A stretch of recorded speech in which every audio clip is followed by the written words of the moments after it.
السلام عليكم ورحمة الله وبركاته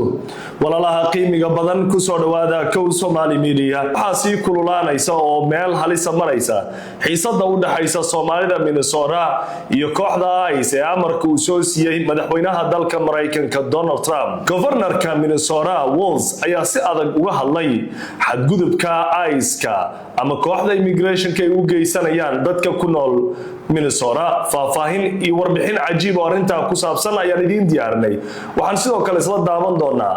governorka Minnesota oo si adag arinta uga hadlay muuqaal uu arinta uga jawaabaya qodobada sidoo kale aad barnaamijka ku maqli doonto iyana waxa kamid ah duqa magaalada London Sadiqan ayaa waxa uu sheegay in Donald Trump uu yahay cunsuri xag jir ah isla markaana uu hayo xanuun isla nacayba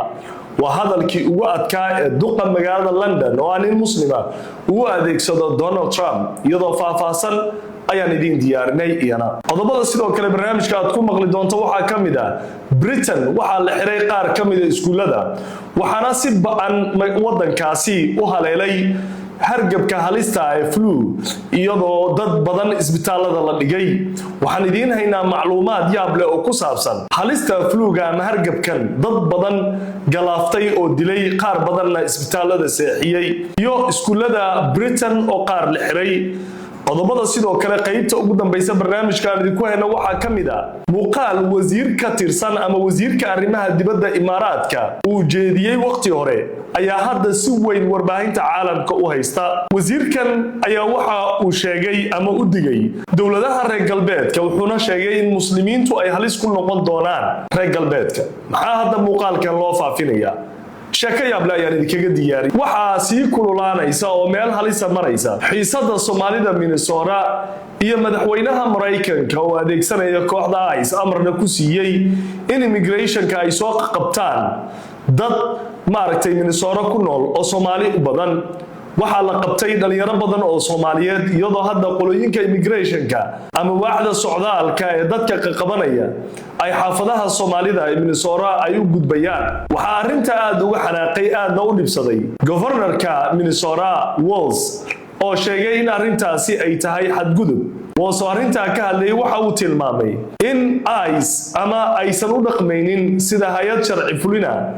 laakiin ay u dhaqmaysa si yaab leh wuxuuna sheegay in dhaqankaasi ay sanayn dhaqan ugu yaqaan booliiska Mareykanka wuxuuna sheegay in wada shaqayn ka dhaxaysay bulshada iyo booliiska laakiin hadda Donald Trump amarkii uu bixiyay ay sababtay in kooxdan ay ku xadgudbaan dhaqaatiirtii macallimiintii caruurtii dadkan waxa uu yiri waa dad qayb ka ah bulshada laakiin loola dhaqmayo si aad u foolxun wuxuu sheegay in arinta la aqbali kareynin xaaladu meel adag ay maraysa Soomaalida ayaa dhankooda iyana cabashooyin gudbinaya sheegayna inay maxkamad la fuuli doonaan xadgudubka ICE ay ku wadaan dadka Soomaalida iyadoo ay sheegeen in dadka si gaar ah loo beegsanaya magaca Soomaaliga iyo muuqaalkaba ila dhageyso governorka Minnesota oo si adag arinta uga hadlaya And Donald Trump made it clear if there's no other story in Minnesota, the President of the United States called Minnesotans garbage and a hellhole. These are doctors, these are teachers, these are entrepreneurs, these are children without any evidence whatsoever. And so I worry deeply about this. We're getting no communication. And I want to be clear. The folks they bring in here aren't the folks we normally work with. Our law enforcement, state patrol, BCA, they have working relationships with people. These folks come in and do it and cause massive chaos. And then when Minnesotans step up and express their First Amendment rights, we have to send our people in, and they're confused on why St. Paul Police, Minneapolis Police, State Patrol is showing up on this because we have no idea, and our responsibility is to make sure that they're safe. So I have to tell you,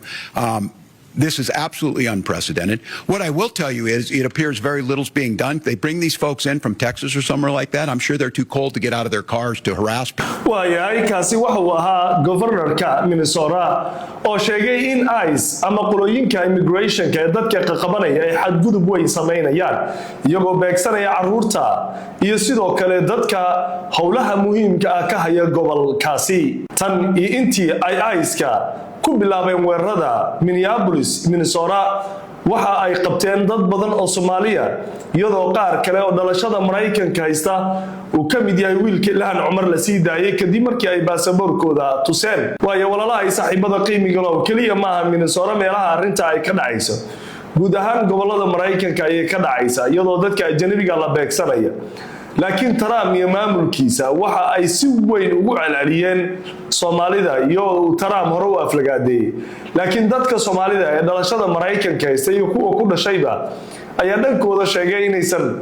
waxba u tanaasuli doonin Donald Trump oo ay sifo sharciya iskaga dhicinayaan taasoo markale cadaadis weyn saartay iyadoo baraha bulshada iyo warbaahintana aad loola yaabay sida Soomaalida uga falceliyeen cunsuriyada uu isku dayay Donald Trump inuu ku sameeyo mid kamid ah mas'uuliyiinta maamulka Donald Trump ayaa sheegay Soomaalida aan ilaahay wariye ka tirsan wariyaasha xaq jirka ee taageersan Donald Trump maamulkiisa ayaa sheegay Soomaalidu inaysan ahayn qora la cunsuriyeyn karo iyagu ay yihiin kuwa gumaysta hore u ahaa lama yaqaan waxa uu ka wada Soomaalida inaysan ahayn dad la gumaysan karo laakiin iyaga ay wax gumaystaan waayo qaybta markeen meesha ugu gudubno walalaha qiimiga lahow balan isla eegno duqa magaalada London Sadiqan ayaa waxa uu si adag uga falceliyay dabeecadaha Donald Trump mar wax laga weydiiyay wuxuu sheegay waxaan aaminsanahay buu yiri Donald Trump inuu yahay nin cunsuriya oo aad u xun wuxuuna ku sheegay inuu yahay nin islaam nacayb cudur ah u hayo isla markaana uu horseedaya dadka kale in ay yeeshaan dabeecadiisa oo kale wuxuu yiri dad badan baa ku dayanaya ninkan waxa uu horseedayaa buu yiri qatar weyn waxa uu sababayaa in dad badan ay ku dhiiradaan cunsuriyada islaam nacaybka ajnabi nacaybka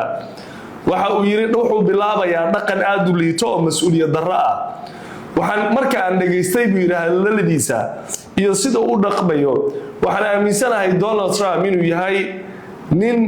islaam nacayb cunsuriyad wax walba ay ku aruureen duqa magaalada London Sadiqan iyo Donald Trump hore ayay isu gaareen iyadoo Sadiqan uu Donald Trump dhowr jeer caayay waxa ay tamaya Donald Trump wuxuu ku sheegay nin aad u liito oo maartay aad u jilicsan amaankii London ku ciyaaray laakiin Sadiqan waa nin laba jeer loo doortay duqa magaalada London dadka reer Londonna ay u codeeyeen Donald Trump ninka sida loo doortay ayaa ku cunsuriyeynaya maadaama uu yahay nin muslima si kastaba ha ahaatee Sadiqan dhowr jeer uu yimid London Donald Trump laba kulmin uuna diiday inuu la kulmo labada Donald Trump iyo Sadiqan ayaa si weyn baraha bulshada iyo warbaahinta iskugu cambaareeyo haddaba ila dhageysta Sadiqan oo dhulka ku jiidaya habdhaqanka aadka xun ee Donald Trump ka jawaabaya President Trump has said and done lead me to believe he's a president who is racist, who is misogynistic, and who is Islamophobic. And I'd go further. I think he's somebody who is anti-Muslim as well. My concern about when President Trump says some of the things he does is he normalizes and brings to the mainstream views that I think are unacceptable. I'm always willing to debate and have a discourse and have discourse with anybody about almost any issue. But there is a direct link between language and how sometimes people can become radicalized, you can call it groomed, and so forth. And we've seen in the UK a massive increase in anti-Muslim hatred, a massive increase, by the way, also. waayahay kaasi waxa uu ahaa Sadiqan duqa magaalada London oo si adag uga jawaabayay dabeecadaha foosho xun ee Donald Trump uu ku xadgudbaya dadka muslimiinta ah wuxuuna sheegay inuu sababayo in ay dambiyo faldambiyeedyo nacayba ay dhashaan durbana way bilaabatay buu yiri Sadiqan habdhaqanka Donald Trump dad ayaa uga dayday oo aqli yar oo hadda bilaabay inay xadgudubyo sameeyaan muslimiintana la beegsado tani waxa ay tahay buu natiijada qayra mas'uulnimada ama habkan mas'uuliyadda ku dhehnayn ee uu hadlo ee uu dhaqmo madaxweynaha dalka Mareykanka gudihiisa Donald Trump waxa aad u dhibsanaya siyaasiyiin ay ka mid yihiin senataro iyo governatorial sidoo kale Congress dhowr jeer ayaa laga geeyay codka impeachmentiga ama in motion laga keeno si xilka looga qaado motionkii u dambeeyay ee la isku dayay in laga keeno Donald Trump ayaa isbuucan guuldaraystay iyadoo horey termkiisii hore ama xil madaxeedkiisii horena laga keenay motion si si kastaba ahaatee maraykanka ayaa la aaminsan yahay Donald Trump aragtida dadweynaha ee siyaasiyiinta inuu aad u kala qaybiyay waayo qaybta markaynu meesha ugu gudubno ololaha qiimiga loo waxay noo soo socda xanuun halisa oo dalka Britain ka taagan iskuulada London iyo qaybo kale oo Ingiriiska oo la xiray haddaba waa sidee xaaladda isbitaalada sariirihi ayaa buux dhaafmaya dadka Soomaalida halka ku nool gaarsii si ay uga taxadiraan qaybta dambe ayaad ku maqli doontaa waxaad sidoo kale barnaamijka qaybtiisa dambe ugu tagi doontaa wasiirka arrimaha dibadda Imaaraadka oo dhaqan yaab leh iyo hadal yaab leh ku hadlay muslimiintii ayuu cambaaraynayaa uu ka dhigayaa dad aad u xun oo halis ku ah reer galbeedka Britain waxaa la xiray iskuulo aad u badan iyadoo qaar kalena la raaciyay ama lagu xukumay in ay raacaan nidaamkii COVID-19 waqti hore dad badan laayay nidaamkan ayaa waxa uu yahay in la kala fogaado face mask la xirto iyo wixii la mid ah dhinaca kale isbitaalada Britain ayaa iyana buux dhaafiyay isbitaalada qaar waxaa buuxsamay sariirahooda isbuucan oo kaliya waxaa isbitaalada la dhigay 1500 oo qof oo cudurka hargabka oo dhulka soo dhigtay cudurkan ma aan hargab caadiya dadka ayuu dilanayaa waliba wuxuu aad u beegsanayaa caruurta yar yarka waxaana laga baqayaa cudurkan inuu dunida oo dhan ku faafo iyadoo durbuba laga soo sheegay dalal kale inuu gaaray cudurkan ay warbaahinta Britain tilmaamaysaa inuu ka halisan yahay COVID-19 oo kumanaan kun oo qof dilay Ingiriiska waxaa bilowday in wacyigelin laga sameeyo iskuulada qaarna laba xiraba la joojiyo in ay furmaan caruurtana loogu dhigo guryaha iyadoo qaar kalena iskuulada xitaa ay furan yihiin nidaamkii COVID-19 inay maraan la amray taas oo macnaheedu ay tahay in cudurkan halis aanan gambasho lahayn uu ku hayo Ingiriiska si kastaba ha noqotee cudurkan ayaa hadda waxa uu halis ku yahay dadka waayeelada caruurta kuwa tabarta yar iyo dadka xaruunada halista qaba sida sokorta dhiigkarka iyo wixii la midka ah iyadoo dawladda ay u digayso dadku inay taxadaraan oo ay is ilaaliyaan gaarsii dadka Soomaalida ee laga yaabo inay warbaahinta iyo warbixinada aad uga warqabin haddii aad dareento xumad iyo astaamaha xanuunkan fadlan la xiriir hay'adaha caafimaadka Britain qaybta ugu dambaysa barnaamijka waxaynu ku soo xireynaa sheeko yaab leh muuqaalkan aad arkaysaan ayaa aad baraha bulshada loogu faafinayaa waa wasiirkii arrimaha dibadda Imaaraadka Carabta oo la yiraahdo Sheikh Abdullahi bin Sayid Al-Nahyan ninkan hadal uu ku hadlay sanadii 2017 ayaa hadda cunsuriyiinta iyo warbaahinta xag jirka ee baraha bulshada aad loogu faafinaya gaar ahaan weerarkii Australia Sydney markii uu dhacay kadib iyo maalmahan oo dhan wasiirkan xilligaas waxa uu sheegay in dawladaha reer galbeedka ay la kulmi doonaan shalay waxa uu sheegay waxa imaan doonta buu yiri xilli ay ka soo bixi doonaan Yurub dalalka reer galbeedka muslimiin xag jir ah waxna ay ka qaban kari waayaan waxa dhici doonta buu yiri dhibaato weyn ay dhacdo waxay u dhaqmayaan buu leeyahay dawladaha reer galbeedka inay muslimiinta anaga naga yaqaanaan muslimiinta anaga idinka naqaano wuxuu u hadlay sidoo inuu isaga muslim ahayn magac muslimna uu wataa waxa la yiraahdaa Abdullahi baa la dhahaa